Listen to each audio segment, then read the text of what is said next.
মুস্তাফিজের আইপিএলে খেলা নিয়ে কথার লড়াই যেন থামছেই না। ক্রিকেট অপারেশনস চেয়ারম্যান জালাল ইউনুসের মন্তব্যের সাথে দ্বিমত করলেন ভাইস চেয়ারম্যান খালেদ মাহমুদ সুজন। বললেন আইপিএল থেকে মুস্তাফিজের শেখার আছে অনেক। সাবেক 2 টাইগার ক্যাপ্টেন বাশার আকরামের পর ফিজের আইপিএল খেলা নিয়ে মন্তব্য করলেন সুজনও। টাফ কোয়েশ্চেন, আসলে এটা আনসার করা টাফ।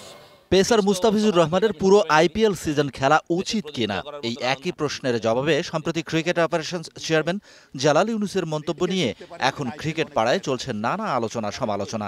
মুস্তাফিজকে আইপিএলে খেলে এখন শেখার কিছু নাই। মুস্তাফিজের লার্নিং প্রসেস ওভার। জালাল ইউনুসের ডেপুটি খালেদ মাহমুদ সুজন সম্পূর্ণ দ্বিমত পোষণ করে বললেন, ফিজের শেখার আছে অনেক কিছু। শিখার সবখানেই আছে, প্রিমিয়ার লিগেও শিখার আছে, আজকের একটা সিনারিও শিখার হইতে পারে, সেটা কোনো ইয়ে নাই।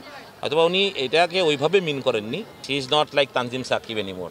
ও এখন মুস্তাফিজ এখন অনেক বড় নাম বিশ্ব ক্রিকেট, এমন না যে। হোমে জিম্বাবুয়ের বিপক্ষে সিরিজের জন্য দলের সাথে মুস্তাফিজের থাকা কতটা জরুরি, আইপিএলে খেলাটাই মুস্তাফিজের জন্য সেরা প্রস্তুতি, তেমনটাই মত দিয়েছিলেন আরেক বোর্ড পরিচালক আকরাম খান।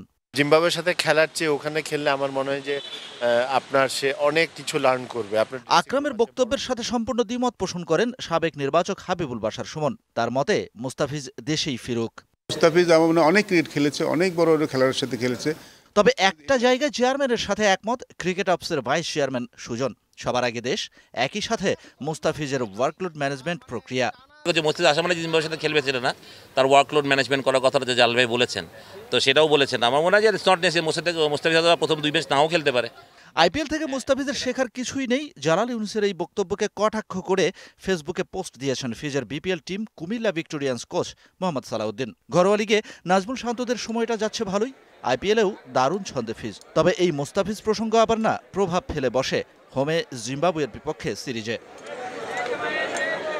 Shahan Papon, DBC news, Dhaka.